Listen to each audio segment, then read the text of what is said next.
올해 6월입니다. 인터넷 기사 가운데 매우 훈훈한, 우리나라 이야기는 아니지만 우리나라에도 이와 비슷한 일들이 있을 수밖에 없는 그런 이야기죠. 미국 워싱턴주에 웨나시라고 하는 곳이 있는데, 그곳에 데이비슨이라고 하는 고등학생이 이제 졸업을 합니다. 그런데 그 졸업식장에 한 사람을 초대한 거예요. 그런데 그것이 화제가 되었고 또 기사의 내용이 되었습니다. 17년 전이죠.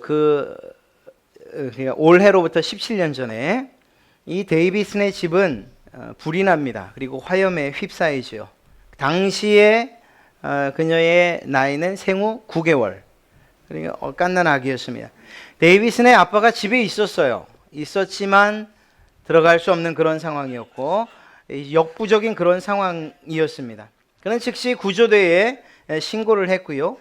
출동한 마크 휴즈라고 하는 그러한 소방관과 그의 동료들이 이 현장에 도착을 합니다. 도착을 했습니다만 한시가 급한 상황이었기 때문에 이제 불을 진화하는 데에 신경 쓸 수밖에 없었습니다. 엄마는 불이 난 줄조차 알지 못하고 있었고요. 그때 아빠가 이야기합니다. 안에 아기가 있어요. 이 한마디를 듣자마자 이 마크 휴즈라고 하는 소방관은 지체하지 않고 그냥 불길로 뛰어들었습니다. 그리고 침대에서 울고 있는 아이를 안고 정말 무사히 아무 사고 없이 구조를 해내죠. 그 아이가 바로 데이비슨이었습니다. 그리고 그가 초청한 사람이 바로 마크 휴즈였어요. 그간에 자신을 구해준 소방관과 끊임없이 연락을 하고 있다가 자신이 졸업하는 그 특별한 날에 특별한 사람을 초대한 거죠. 한 사람의 생명이 또 다른 한 사람의 생명과 정말 맞바꿔질 수 있는 그러한 상황 가운데에서 하나님께서 은혜를 베푸시고 그들을 모두 구원해내신, 살려주신 그러한 사건. 참으로 용감한 일이 아닐 수 없습니다. 이런 일이 사실 미국에서만 있다 이렇게 말하겠습니까? 아니죠. 봉사와 희생의 마음을 가지고 지금도 내가 아닌 남을 위해서 수고하시는 많은 분들이 이 땅에도 있어요. 안타깝기는 그분들의 삶이 너무너무 힘들다는, 정말 그냥 애가 끓고 속이 타지요. 엄한 데다 돈 쓰는 것 같고 막 그래요. 오히려 그분들에게 지원을 해줘야 된대. 그 방화장갑도 자기 돈으로 사야 되는 이런 상황들. 열악한 상황이지만 그럼에도 불구하고 다른 이의 생명을 구하는 일에 헌신하고 있는 그분들을 정말 그분들에게 경의와 존경을 표합니다. 오늘 여러분들과 함께 살펴본 말씀의 배경은 바울이 두 번째 전도 여행을 끝마치기 바로 직전 방문했던 고린도라는 곳입니다. 당시에 고린도는 특별한 도자기업이 성행해 있었고 산업으로 자리 잡고 있었어요. 돈이 매우 많은 도시였다는 것입니다. 또한 뿐만 아니라 사랑의 여신으로 알려진 아프로디테 성전이 있었습니다. 신전이. 이 말은 뭘 말하는 것일까요? 우리 입장에서 보면 우상 숭배가 만연해 있는 그런 곳이었다는 거죠. 부와 돈과 우상 숭배가 만나는 그곳에 여러 악행들과 그리고 불의가 있는, 그리고 또 부도덕한 그러한 도시가 될 수밖에 없었던 거예요. 실제적으로 고대 문헌에는 이 고린도가 매우 악명 높은 도시로 기록되어 있기도 합니다. 이러한 곳에서 복음을 전해야 하는 사도 바울, 그 사도 바울의 어려움이 고린도서를 읽으면서 온몸으로 사실 느껴집니다. 그런데 그러한 가운데서도 오늘 말씀처럼 성령님의 역사는 계속되고, 그리고 또한 복음을 전하는 바울, 실라, 디모데 등 이러한 전도자들에 대한 하나님의 위로가 그리고 격려가 있었다는 것을 오늘 보게 됩니다. 여러분, 그리스도인이란 일반적으로 어떤 사람을 이야기할까요? 예수님을 구주로 고백한 사람들을 이야기합니다. 또 예수님의 뒤를 따르기로 결정한 사람들을 말하고요. 더 정확하게 말하면 예수 그리스도를 유일한 구원자로 믿고 그리고 그 예수 그리스도를 전파하는 사람들을 그리스도인이라고 말할 수 있습니다. 그런 의미에서 볼 때에 말씀드린 바울이나 실라나 디모데 그리고 그 곁에서 도왔던 수많은 전도자들 뿐만 아니라 그리스도인이라고 불리는 우리들도 역시 전도자라고 할 수 있다는 것이죠. 여러분들도 전도자예요. 복음을 전하는, 왜? 우리가 그리스도인이라고 불려지고 있으니까 말입니다. 특별히 기간을 정해놓고 또 대상을 정해놓고 우리 새생명 전도 축제를 통해서 복음을 전한 여러분에게도 오늘 바울에게 있었던 성령의 역사하심과 그리고 또한 위로하심, 격려하심이 여러분에게도 있기를 간절히 축복합니다. 복음을 전할 때에 과연 무엇을 전해야 하는가 하는 것이 중요하지 않을 수 없습니다. 그냥 막연하게 교회 나오세요. 혹은 목사님 설교가 좋아요. 혹은 우리 교회는 이러이러한 것이 좋고요. 또 정말 가족적이에요. 뭐 이러한 여러 가지들 이유를 가지고서 복음을 전했다. 틀린 말은 아닙니다. 왜냐하면 그렇게 해서라도 이곳으로 오면 하나님의 말씀을 듣게 될 것이기 때문에 말입니다. 그러나 좀 더 명확한 의미에서의 복음 전도의 내용은 단지 어떤 사건 하나 혹은 어떤 현상 하나 어떤 환경을 소개하는 것, 누군가를 소개하는 이것으로 그쳐지는 것은 아닙니다. 더 엄밀하게 말하면 우리가 전하는 복음의 내용은 오직 예수 그리스도에 관한 것이어야 된다라고 그렇게 정의할 수가 있어요. 그것이 복음이죠. 복음이 무엇입니까? 기쁜 소식이죠. 또 좋은 소식이에요. 굿뉴스, 그것이 바로 복음이에요. 어떤 것이 좋은 소식이냐? 첫째는 우리의 삶에 관한 것이 좋은 소식이에요. 예를 들면 문제가 있을 때, 아플 때, 예? 그럴 때에 나을 수 있다는 것, 예, 좋은 소식이죠. 사업 정말 망한 가운데에서 그것이 회복될 수 있다는 것, 좋은 소식이에요. 이런 면에서 단지 우리의 생활과 관계된, 우리의 사는 것과 관계된 것만 좋은 소식이라고 할 수 있느냐? 그것도 좋은 소식이지만 그러나 그것은 늘 말씀드리는 것처럼 우리가 살아있는 동안 태어나서 70년, 80년 혹은 100년에 관계된 좋은 소식일 수밖에 없어요. 여러분과 제가 아는 우리의 삶은 이 세상에서뿐만 아니라 오히려 죽음 이후에 맞이하게 될 그 세상이 더 길고 정말 영원한 세상인 것을 생각할 때 그때에도 복음이어야 된다는 거죠. 그때에도. 그런 면에서 보면 결국은 예수 그리스도 그분을 통한 구원, 유일한 구원자가 예수 그리스도시라는 것, 이것이 복음의 중요한 내용이어야 한다는 것입니다. 이것을 좀 더 자세하게 무엇을 전해야 되는가 알기를 원한다면 그것에 대해서는 사도행전 28장 31절에서 이렇게 기록하고 있습니다. 하나님의 나라를 전파하며 주 예수 그리스도에 관한 모든 것을 담대하게 거침없이 가르치더라. 사도 바울이 그렇게 했다는 거예요. 무엇과 무엇? 하나님 나라와 그리고 주 예수 그리스도에 관한 모든 것. 자, 여기에서요, 하나님 나라는 과연 무엇을 말하는 걸까요? 예, 우리가 가게 될 하늘나라, 또 이곳에서 누리는 하늘나라. 즉 다시 말해 구원받은 자들이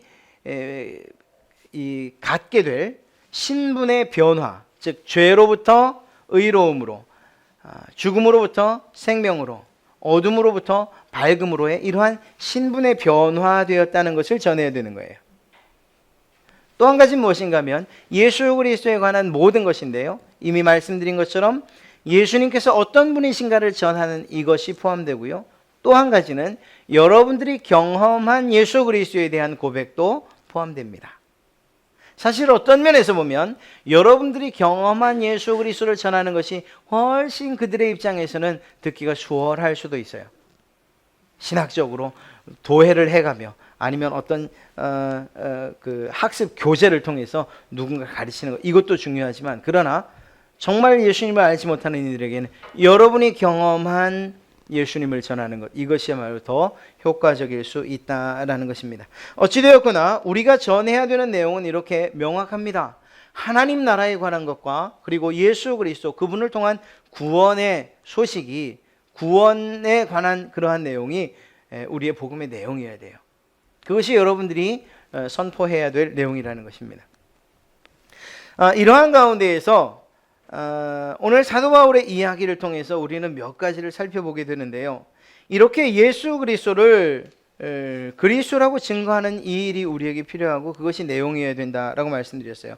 5절에 말하고 있는 것처럼 실라와 디모데가 마게도냐로부터 내려오매 바울이 하나님의 말씀에 붙잡혀 유대인들에게 그 다음에 뭐라고 전하는가? 예수는 그리스도라. 이것을 이야기해요. 예수는 그리스도라. 그리스도가 무엇이라고요? 메시아, 기름 부음 받은 자, 구원자라는 의미죠.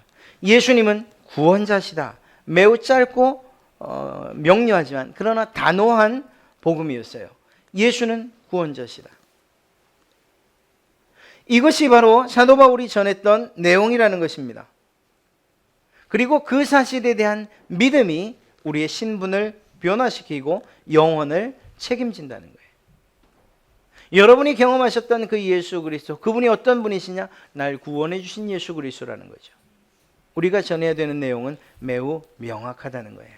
사랑하는 성도 여러분, 이러한 전도의 기간뿐만 아니라 우리의 일상생활 가운데에서 우리의 주변에 있는 혹은 가정이나 직장 혹은 이웃들에게 우리가 무엇을 전할 것인가, 이것에 대해서 너무 고민하지 마십시오. 그냥 단순한 복음을 전하시고 간단 명료한 그러한 복음으로 제시하시기 바랍니다.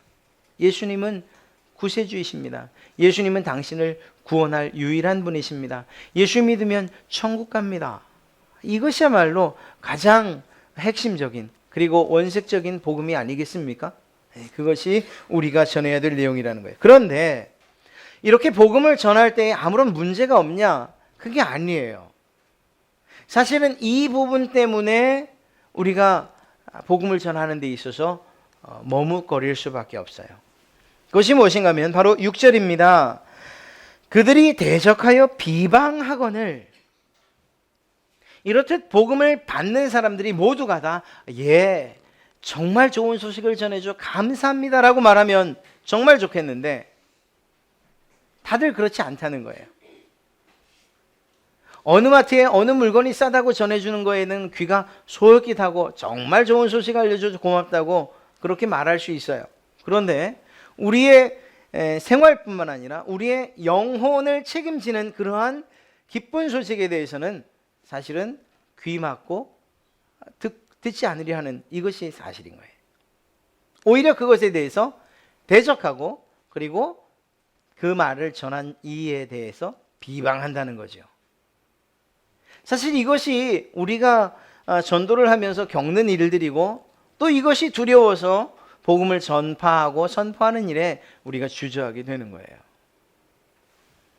사실 전도지 한 장 나눠주면서 우리는 정성을 다해서 그리고 믿었으면 하는 그런 간절한 마음을 가지고 나눠주지만 그것들이 그렇게 쉽게 받아들여집니까? 아니죠. 손을 거세게 뿌리치는 사람들도 있고 무관심한 사람들도 있고 심하게는 정말 욕지거리를 하는 사람들도 있고. 여러분, 우리가 복음이라고 생각하는 것을 저들도 복음이라고 생각하는 일이 그렇게 쉬운 일은 아니라는 거예요. 이게 왜 그러냐 하면 그 배경에 정말 하나님을 대적하는 사탄이 있기 때문이에요.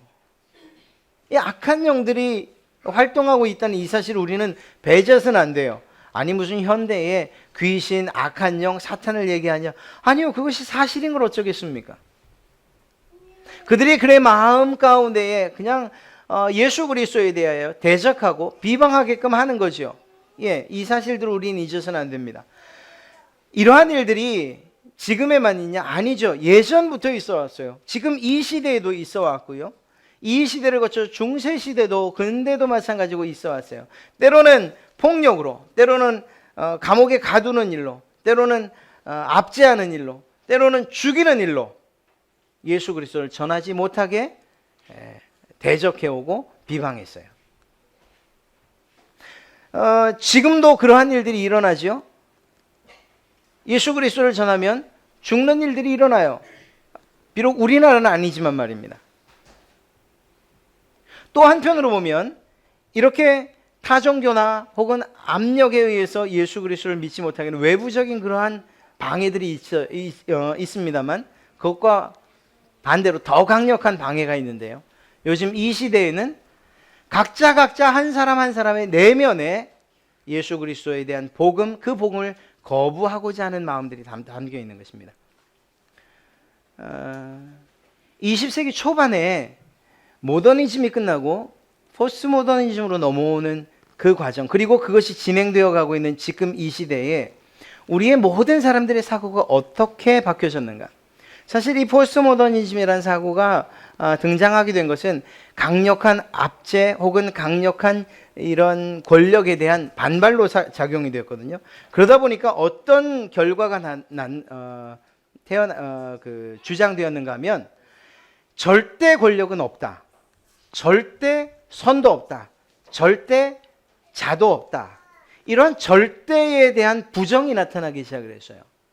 그리고 이것이 어떤 모습으로 표출되었는가 하면 모든 삶의 기준은 있어야 하는데 그 기준이 바로 나다. 이것으로 결론 나게 됩니다. 그래서 사실 지금 우리 젊은 사람들 혹은 학생들이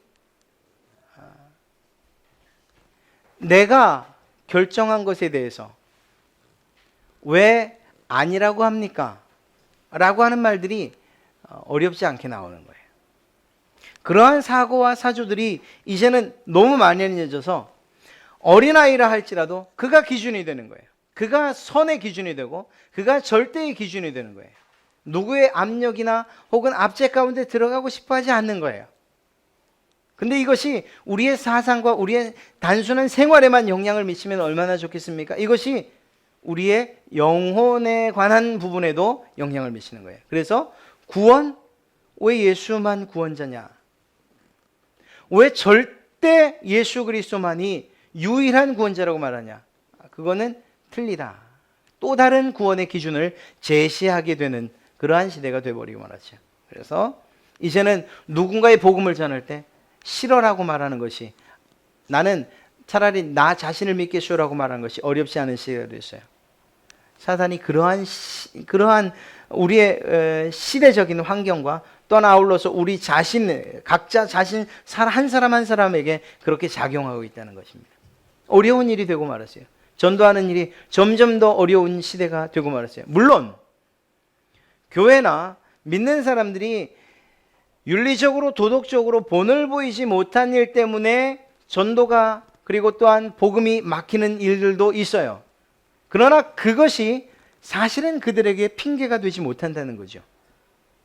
그런 면에서 보면 우리는 상황이 어떻든지 간에, 환경이 어떻든지 간에 우리는 우리의 할 따름, 즉 복음을 전하는 일에 최선을 다해야만 할 줄로 믿습니다. 이렇게 복음을 전해야겠다고 할 그때에 주님께서 우리에게 주시는 권면이 있는 거예요.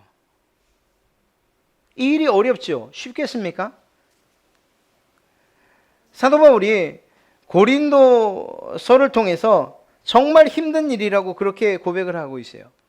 고린도전서를 기록하면서, 즉 다시 말해서 고린도에서 떠나온 이후에 고린도에 남아있는 성도들에게 편지를 쓰지요. 그 편지에다 뭐라고 쓰는가 하면 고린도 2장 3절을 보면 이렇게 기록하고 있어요. 내가 너희 가운데 거할 때, 내가 고린도 너희 교회 안에서 사역할 그때에 약하고 두려워하고 심히 떨었다. 사도 바울이 떨 사람입니까?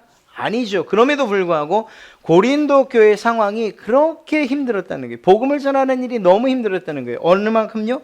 내가 약해졌다고 느낄 만큼, 두려움을 느낄 만큼, 떨 만큼. 그럼에도 불구하고 사도 바울이 여전히 복음을 전했다라는 것입니다. 그럴 수 있었던 이유가 무엇일까요?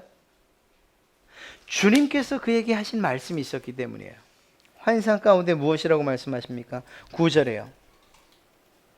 밤에 주께서 환상 가운데 바울에게 말씀하시되, 첫 번째요, 두려워하지 말며. 두려워하지 말며.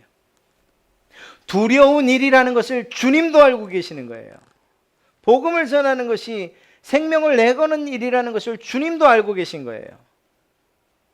두려운 일이라는 것을. 그래서 사도 바울에게 이야기하시는, 그 이야기를 통해 위로하시는, 두려워하지 말아라.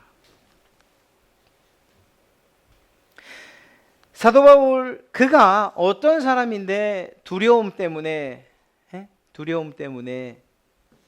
주의 복음을 전하지 않겠습니까? 두아디라고 하는 그 성에서 실컷 얻어맞고 쫓겨났죠. 그리고 나중에 다시 그 성으로 또 가요. 자기가 그렇게 죽을 뻔한 그 위기에 똑같은 복음을 가지고 다시 들어가요. 그런 사람인데 그의 내면엔 여전한 두려움과 떨림과 무서움이 있었다는 것을 이야기하는 것입니다. 주님께서 위로하세요. 두려워하지 말아라. 사랑하는 성도 여러분, 주님께서 이러한 두려워하지 말라고 하는 데는 이유가 있습니다.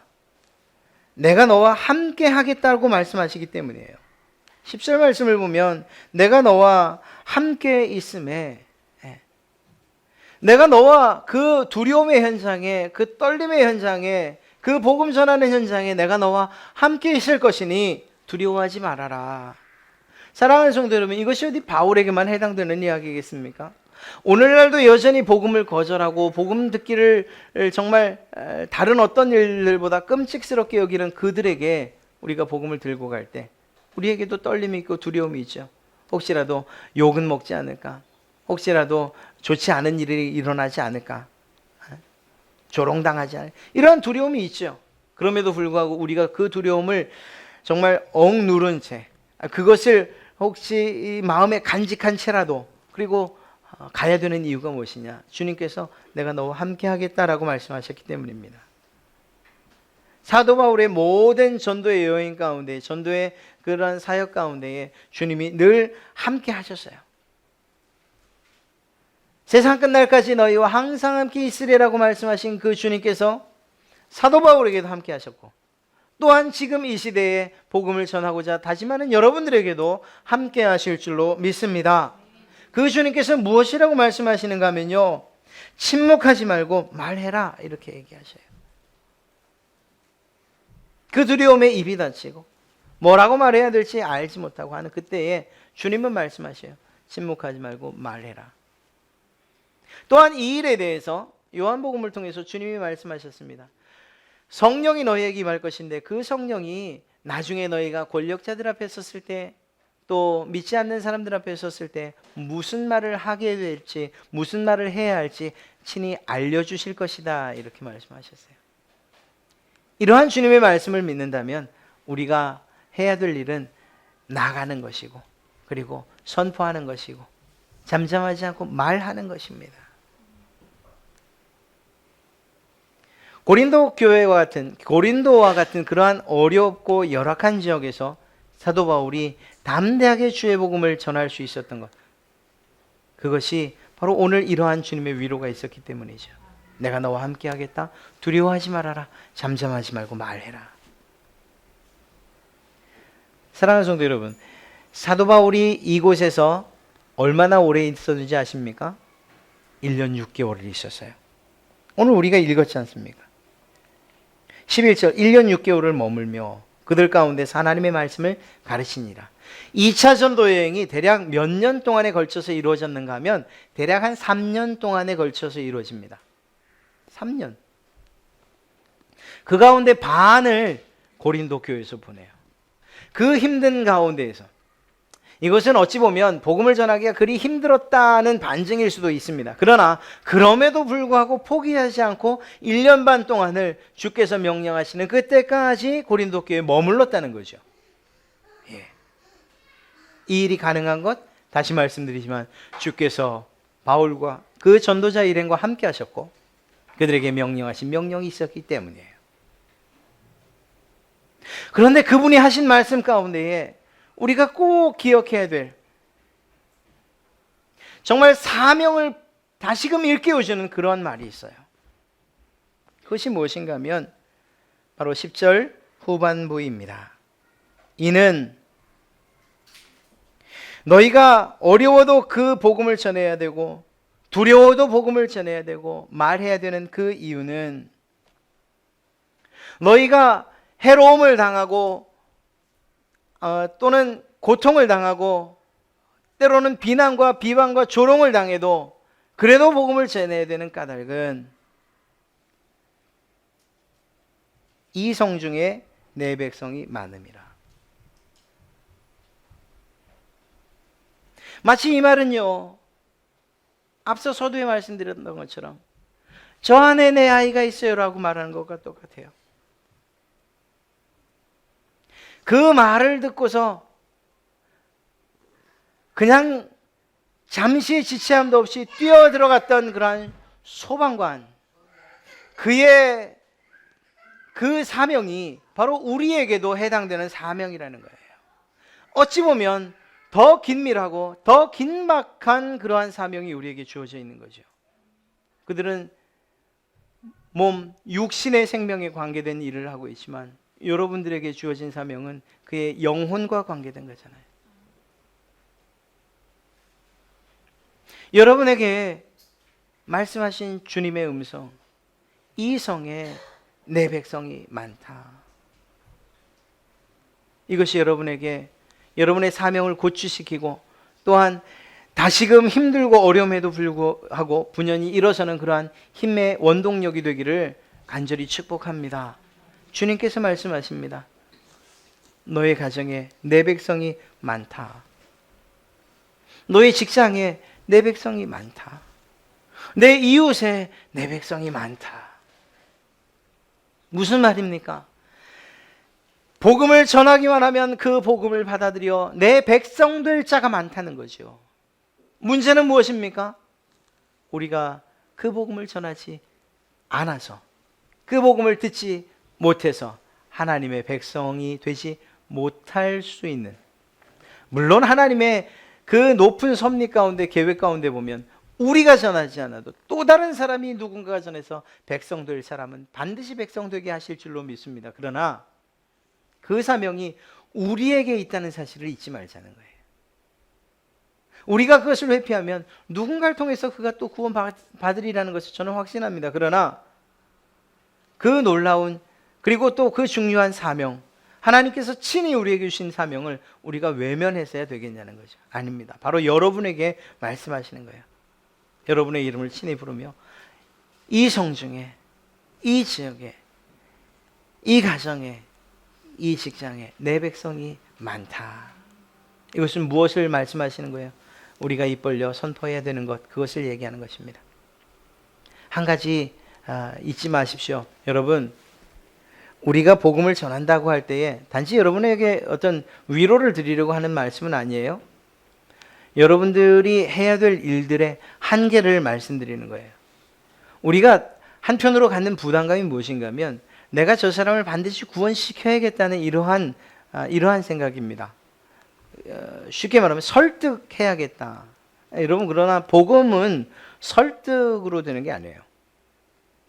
우리가 해야 될 일은 마치 농부가 씨를 뿌리는 것처럼 복음을 선포하는 거예요. 전하는 거예요. 물론 그것이 한 번 전했다고 될 것은 아니고 계속적인 반복이 돼야겠죠.